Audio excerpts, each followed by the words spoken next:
You know, white people don't like that. Yeah. You know what he's gonna say? Oh, why you don't want to take accountability? What are you going to talk about? Oh, you don't know what I talk about, what I take accountability for, and who I discuss this with. Right. I'm just not gonna discuss it with you. And they, white people don't like that. Burn them up, They don't. If you don't include them, they turn red. Oh my God! But that's how you win. It destroys the savior concept. That's how you win. That's a family conversation. You not family. Oh, that's racist, bro. Wait, it's not racist.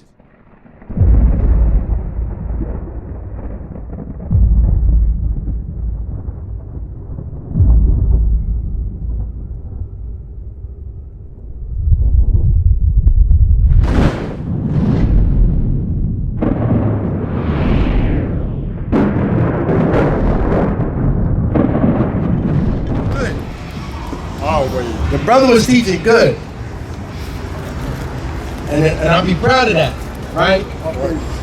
Just watching brothers grow and become better and better. Get Sirach 8 and 11. You get Proverbs 26 and 3. Watching brothers grow, I'll be proud of that. Because that's what the truth is about. It's about development. Nobody's supposed to stay the same. It's supposed to go through a metamorphosis. Brother's supposed to start somewhere and end somewhere, right? So that brother was out here instructing and with authority. He wasn't speaking like no scribe. He was speaking with authority. Okay? That's why he got the green shirt. He captain. In Israel, we need authority because look at your young people.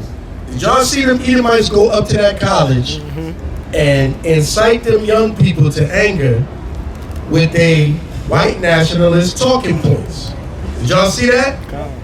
That is possible because we're not arming our young people with the polemic strategy to deal, because we always teaching them that racism don't exist. We rushing to tell them avoidance tactics towards racism instead of being real with them and saying, nah, there's some racists out here. See that? It backfires. When you teach young people that racism don't exist, they not prepared to deal with it when racism really happened. I'm firsthand. My pops is pro-black, black, right? North Carolina, he tell me he called a white man a cracker, devil. Right. Taught me that since I was little like him. That's right. Stay away from the crackers. Stop playing with them. Stay away from them devils. Leave them devils alone. Did he make me get on top of a building and snipe somebody? No. He just say, leave them devils alone. Yeah. Stay away from the crackers. Didn't I tell you to leave the crackers alone? He talked to me like that, right? So there you go. See, didn't I tell you? He always, here, I told you so, Father. Didn't I tell you? Right. I told you. And he could say that because he always told me. He was always teaching. Didn't I say leave them down? The white man, didn't I tell you? You running over there? Don't run over there with them people. The white man will grab you. No, because I'm a little boy, just run up to people. You know, I was just social, so I just run up to people. They grab me. Don't shoot them. Leave them white people alone. My mother be like, don't teach him that. Look at my, and my father's a man of few words. Look at my mother. Alright? And that's it. And that's it, right? He never put his hand, no, he's not like that. Right. But when it came to that, normally he let my mother have her way, but when it came to that, hey. No. Protection. Play with them crackers, man. Talk about them devils. Right? He would go to work, he'd come home, goddamn white man got his foot on my neck. Now I don't work overtime shift, and cracker come in and talk about his son got graduation, I gotta work another shift. God damn it, right? And he would do it though, to provide for the family. But he instilled in me, they don't play the game fair. And he let me know that. So I went out into the world and I had a sense of that. Like I understood the realities of life, man. And being around my friends and they not understanding it, I started to see it manifest. I went up to school in the Appalachian Mountains with the rednecks, We had a party one night. It was some Africans mixed in with us. The Africans got to fighting. You know, we teach y'all, ham ain't us. Now this is before I understood that. We in the party, Jake on this side, ham on that side. It was manifesting before my eyes, but it was before I understood it. Ham and them got to fighting. Police came. I bet you, yo, they brought the dogs. I'm in the Appalachian Mountains. They brought the dogs and everything, German Shepherds and all that. Because we're in like a Masonic lodge we rented for the party. They not used to black people in that area, and it's a fight. So the police came ready to go bananas, right? My friends with me don't understand. They up in arms, they offended. Why you got that dog? Y'all can't do this. Oh my God. And what do I understand? I understand, right? So I'm like the voice of reason. So one of my friends with me is like, nah, I'm gonna tell these police they not doing this. Is before the video cameras, everybody got a cell phone with a camera.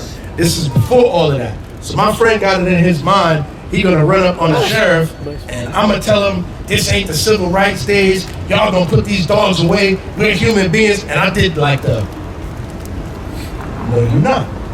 You're gonna stand right here and you're gonna observe. And you're gonna be real calm. And he just looked at me. And I got my hands in my pockets, and it's like mayhem. The dogs is barking, ham is on the ground, girls is crying, people like scattering. They scaring people with the German Shepherd. So people scattering, and we're like under the awning of the building, and some of the young people with me is like, yo, we gotta get out. I'm like, why are you running? Right. What are you running for? Right. They go, if you run, that's what they want. They gonna chase you. Just chill out. And I'm young. I'm like, at the time, I think I was like 19. Wow. That energy came from understanding the nature of who was on the scene. Right. Do you understand what I'm saying to you? But that had to be instilled in me. So now, you got white people going to the campus to debate me. DEI should be illegal. And you got a new generation of young black kids who have been taught in an era where it's popularized to teach ain't no such thing as racism. Don't be a victim. Right. Love knows no colors. Right. They have been taught that we are actually their enemies. Yeah. And the things that we teach and say are negative in some way. I thought love knows no color. You understand? So here comes some white nationalists to their college campus saying things, talking to them in a way, manipulating words in a way that they cannot emotionally handle. And how did they behave? I don't know if y'all saw the latest videos. One of the dudes up there had a screwdriver in his hand. Yep. Not for a violent purpose, but did they point it out? Yeah, They pointed it out. They circled it and zoomed in. They zoomed in and circled it to make it look like he was up there for a violent purpose, because that suited their purpose, which makes black people look like wild, vicious animals.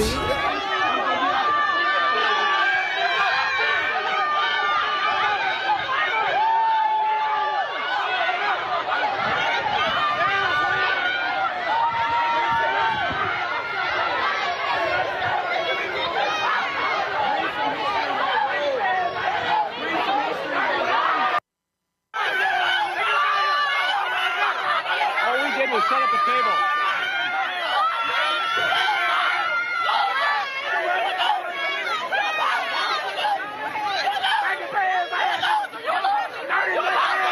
Mega supporters invaded our HBCU. What is going on over here?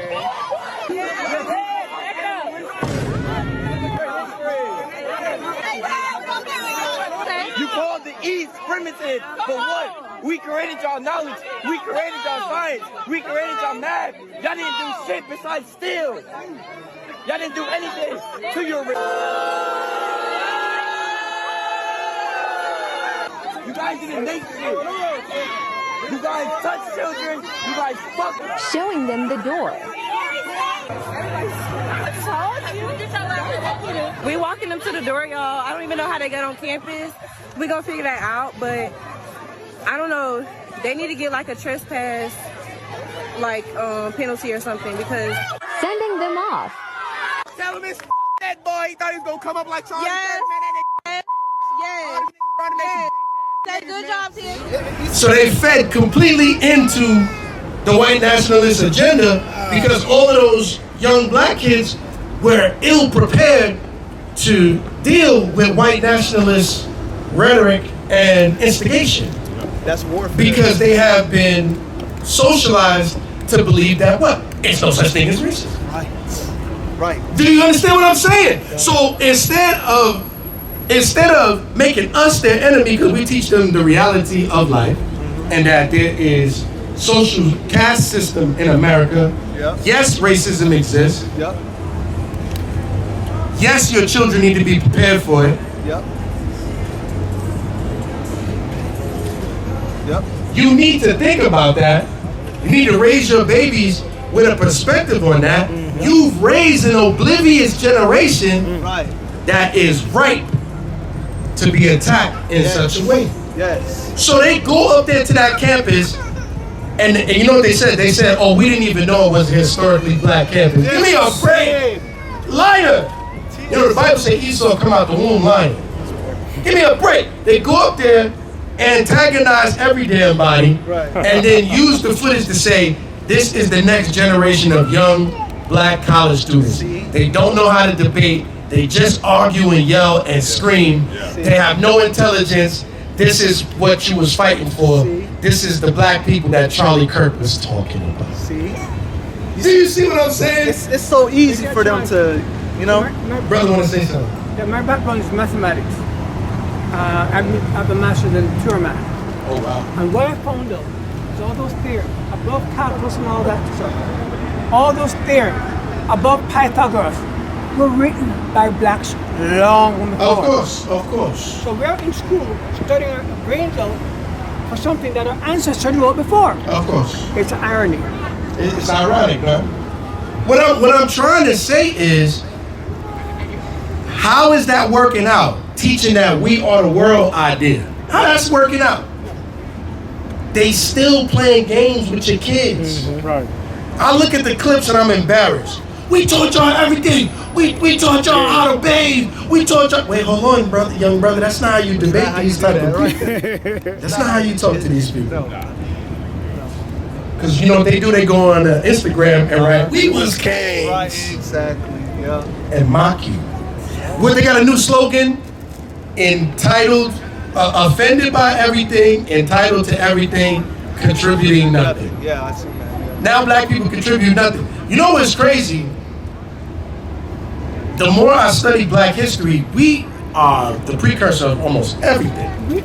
And the history is important. We are the originators. No doubt. Oh yeah. A lot of those Hey. Hey, first in flight to patent flight. Yeah. The first flying machine, Yeah. black people. Yeah. The internet. We weren't the first to manufacture the automobile, but we invented the automatic transmission. Yep. The most significant contribution to the automobile, Yep. the automatic transmission was invented by a black man. What about light? But this is all during the time where white people drag you to death Yeah. and hang you and nobody go to jail. Yep. Right? Yep. You understand what I'm saying? And that's just a few contributions. I could go on and on and on, but that's not why I got the mic right now. I'm trying to explain that teaching children that racism don't exist, you're lying to them. Right. It's not beneficial. And those guys that went up to that college campus, that black college to antagonize those youth, is showing you that. So now they're about to become internet famous, and all of those young students are going to be penalized by that school to make a point, because there's a lot of pressure on the staff, Yep. right? Because they're going to be called hypocrites if they don't punish those students who was acting out in that way. You know, they was taking their signs and running off. Yep. You feel me? Yep. So you got competing sides saying, some people saying, well, that's what you get for antagonizing those students, and then you got the other side saying, well, wait a minute, that's how black people act when you want to debate them. What happened to free speech? See, Charlie Kirk was right. You see what I'm saying? Right. There's a way to do things, and the truth is important. Preparation is important. Yeah. Our children gonna grow up knowing completely that racism exists. Yep. They're gonna be prepared to talk about it and discuss it, Yep. and they're gonna have skills on dealing with the devil. That's right. That's right. The weakness of racist talking points is an intellectual talking point. Right. Because an intellectual talking point goes against a biased rhetoric. Because it's informational, it's fact-based. Yeah. And that's why it's so easy to destroy a Charlie Kirk, because a Charlie Kirk skews evidence and skews information in order to fit his own confirmation bias. So what he's saying in layman's terms is, when Charlie Kirk says something like the problem with the black community, as soon as he say that, you know what you're supposed to say? Why are you concerned with the problems of my community? That's not your preoccupation. I never heard Charlie Kirk speak about school shootings. Don't worry about what's going on in my community. I've never heard of him. I don't need you to discuss that with me. I will never discuss the problems of my community with you. Right. You know, white people don't like that. Yeah. You know what he's gonna say? Oh, why you don't want to take accountability? What are you going to talk about? Oh, you don't know what I talk about, Right. what I take accountability for, and who I discuss this with. Right. I'm just not gonna discuss it with you. And they, white people don't like that. Burn him up, They boy. don't. If you don't include them, they turn red. They- Oh my they God! hate that. But that's how you win. It destroys the savior concept. That's how you win. That's a family conversation. You not family. Oh, that's racist, bro. Wait, it's not racist. Did I come to you trying to discuss why you have an overwhelming problem with school shootings in your community? Did I come to you discuss why you have an overwhelming problem in child pornography? Did I come to you and discuss why you lead the nation in drunk driving vehicular manslaughter? If you multiply the population of black people times 5, we still don't catch up with vehicular manslaughter that your community has. Wow. Right. Did I come try to talk to you about that? No, I focused on my community. See, this is the way you discuss these That's how things, you do it. right? But if you're debating 17-year-old kids who don't have a vantage point and a degree in polemics, then it seems like you know what you're talking about, right? Right. So somebody has to teach our constituency how to handle these conversations. But if you're so busy teaching your own kids, see no color. See no color. Black people are always complaining and playing victim. Don't you ever let nobody tell you there's no such thing as racism. That was 400 years ago. That's the common thing now. Yes, yeah. Black people are anti-racism as if that's not the primary problem that we're facing. And if you admit that, somehow you're a victim, right? You're lying to the seed. What in the world? You're not preparing them for the world that they're going out into. Right. Yo, we need training to go into corporate America. Yes. We need microaggression trainings. Yes. Yo, I gotta sit down on one knee and explain to my son, yo, you going to the job, right? Right. You excellent. Your coworkers, keep your mouth shut. What you mean, Dad? Relax.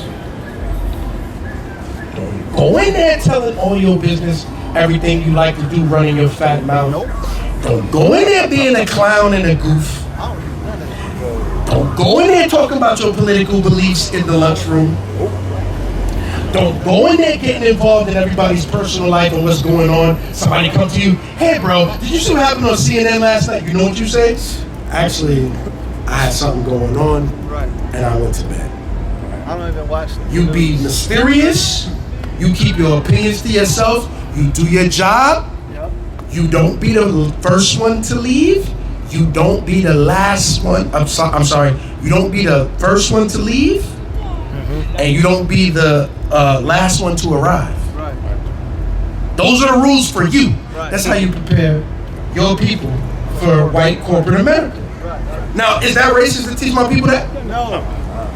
That he gonna have a great career. Yes. That's current reality. He gonna win every HR battle. Yeah. Sure. When somebody comes to you It's called being proactive. and they start trolling you or they start to irritate you, whatever they say to you, say it with a smile, however you respond.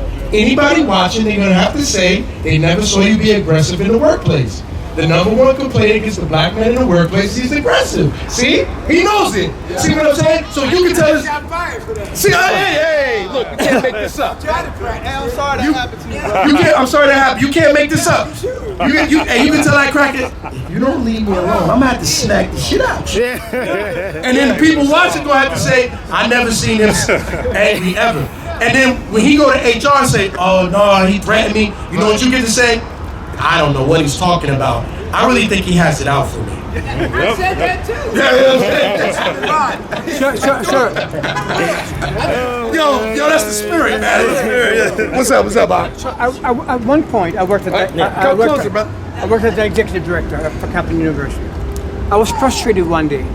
A white lady who was a VP there said, Peter, are you okay? I go, come in my office. I go, I'm sick. I'm tired of being in the boardroom, to be the only black person. She said, she slammed her hand on the desk. She said, I'm the only female VP. She goes, people might think you're bright, but your problem is that you don't know the language. I go, what's the language? The language of the older white male. There you go. That's it. I had to learn the language. I did. Gotta learn the language, man. Gotta learn the lingo. And you know, I got promoted based on this. They said Peter can communicate. He's compassionate, but he's also ruthless. Ruthlessness means I can make tough decisions and don't get personal. Also highly manipulative. Meaning highly manipulative. Okay. It means that I'm strategic. That's Esau. Go ahead.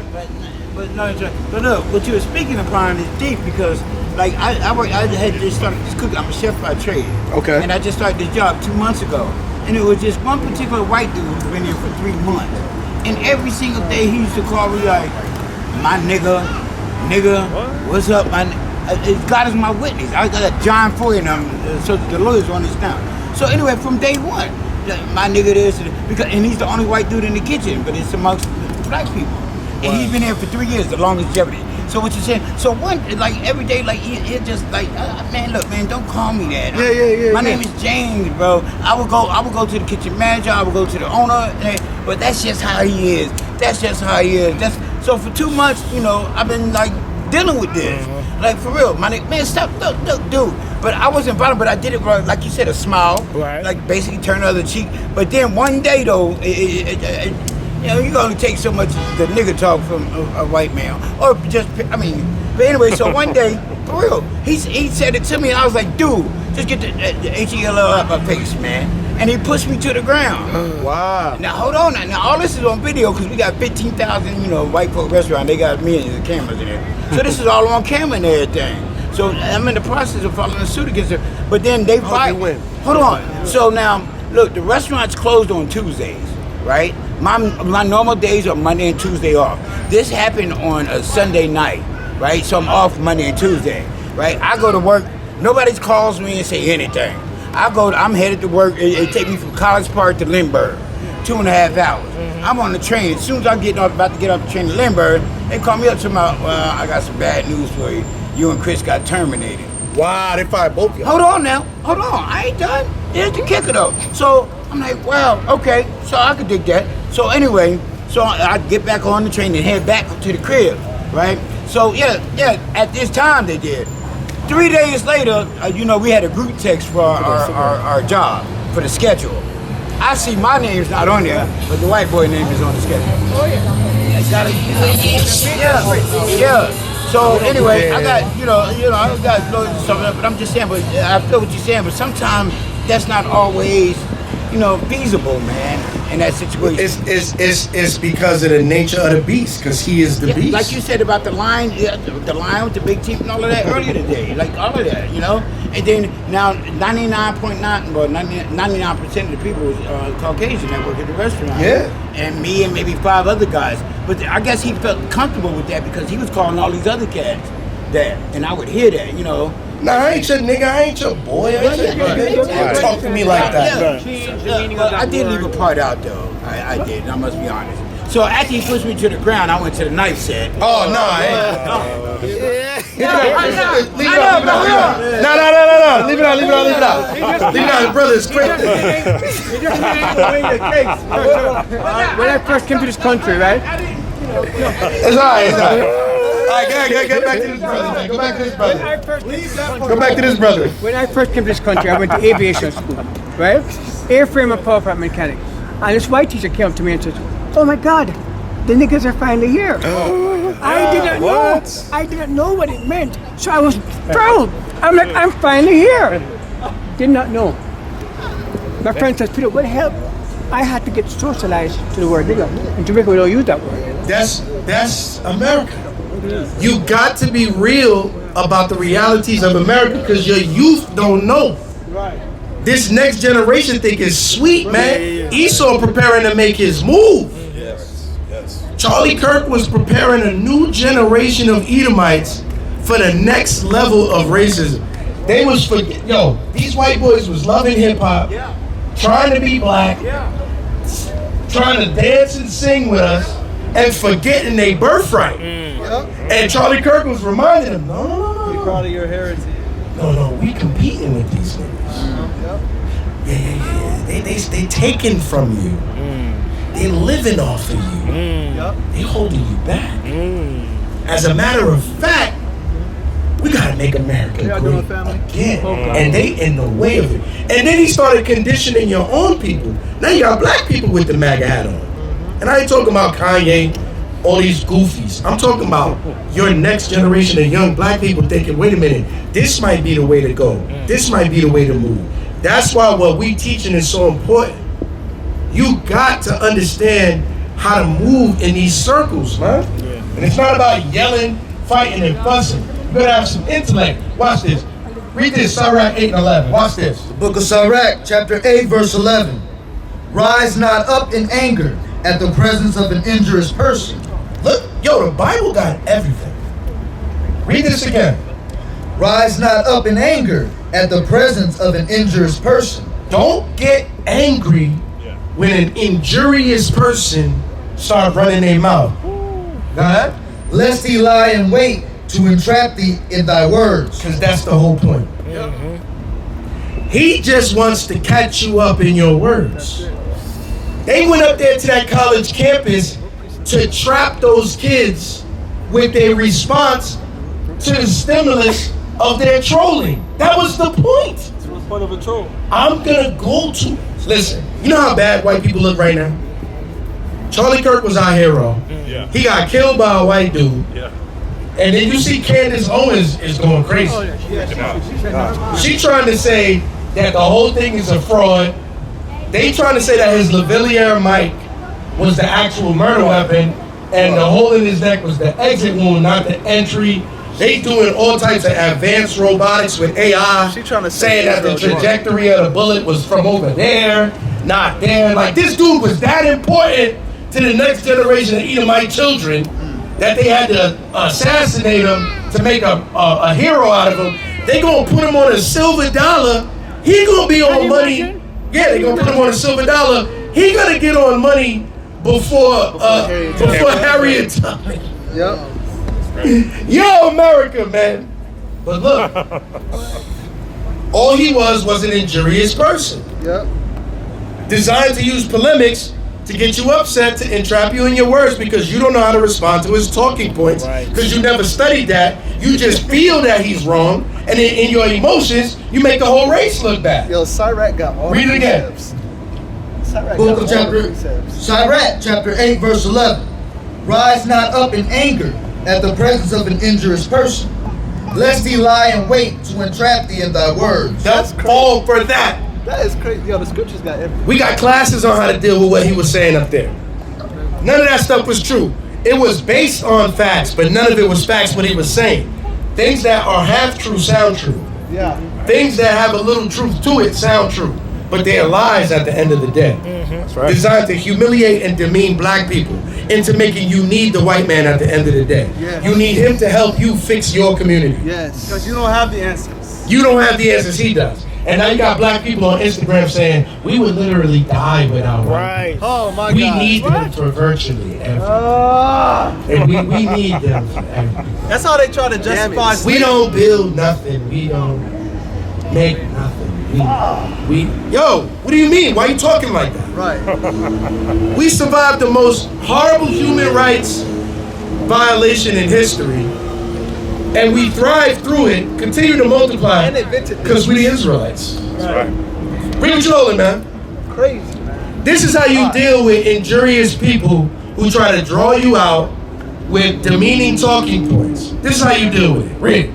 Proverbs chapter 26, verse 4. Answer not. Start at verse 3.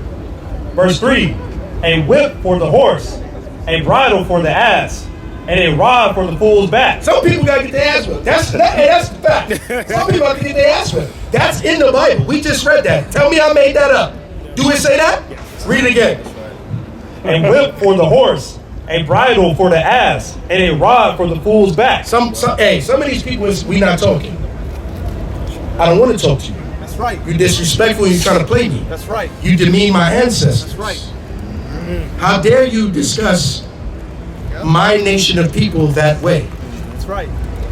Well, you got to take accountability. What do you mean take accountability? How do you know what I take accountability for? Well, why don't black men raise the children? I'm a black father. I raise my child. Well, I'm not talking about you. I'm talking about your culture.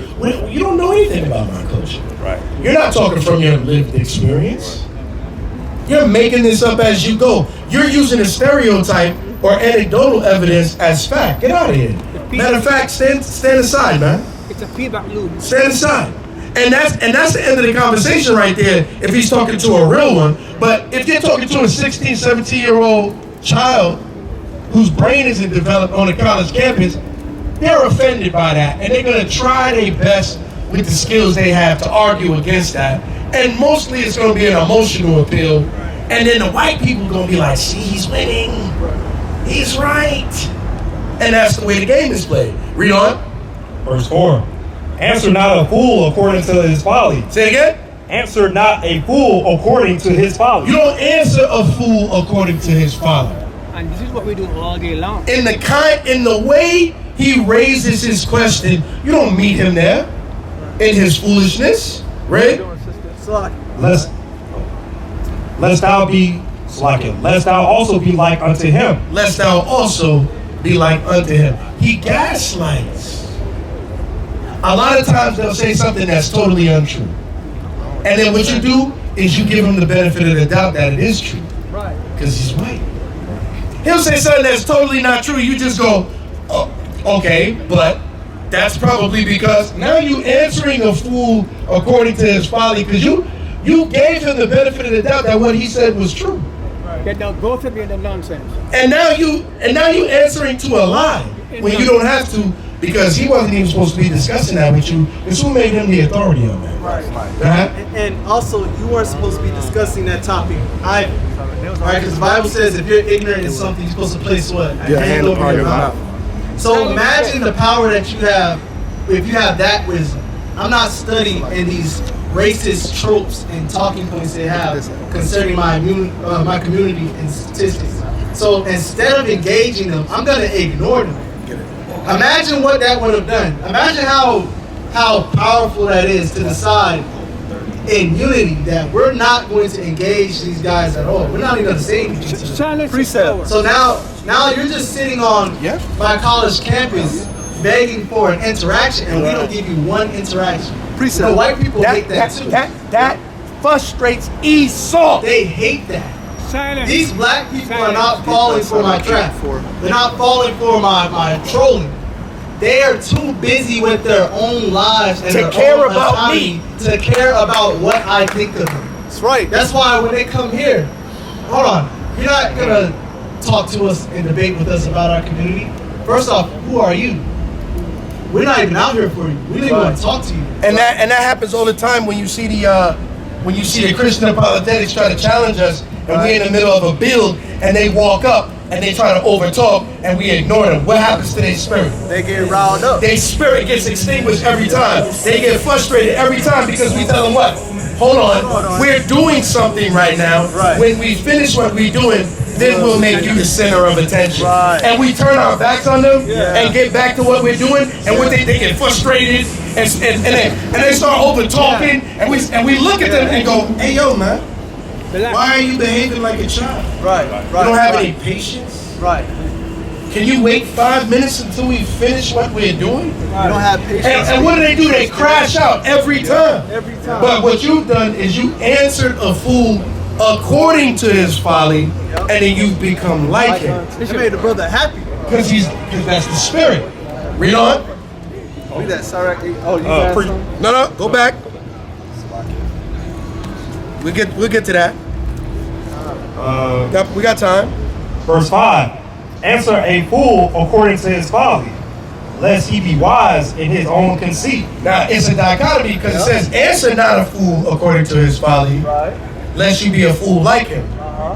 But then it commands you, answer a fool according to his folly, so he doesn't become wise What does that mean? in his own conceit.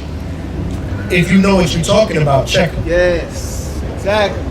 If you know what you're talking about, check him. But it requires extreme self-control. Right.